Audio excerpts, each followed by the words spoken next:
TRS నాయకులు ఏది చెప్పినా ఇవాళ హరీష్ రావు గారు బాగా మాట్లాడుతారు బనకచర్ల గురించి.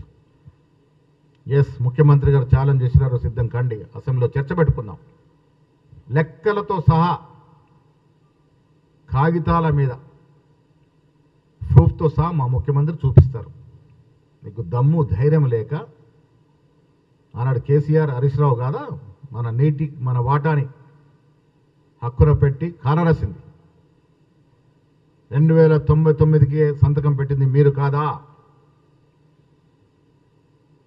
ఆనాడు చంద్రబాబు ముఖ్యమంత్రి ఉంటే చట్టా పట్టాలు వేసుకొని పాత దోస్తాని నెమరేసుకొని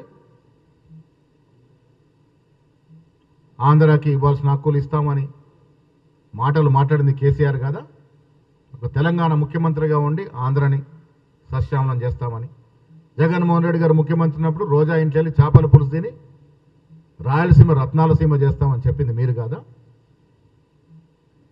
పక్క రాష్ట్రాలు బాగుపడ తప్పులేదు, కానీ మన రాష్ట్ర వాటాకు దెబ్బ తినకుండా చూడాల్సిన బాధ్యతలో ముఖ్యమంత్రి పదవిలో ఉండి మీరు మనకు రావాల్సిన నీటి వాటా విషయంలో మీరు కాంప్రమైజ్ అయ్యారు కాబట్టే మనకు నష్టం జరిగింది.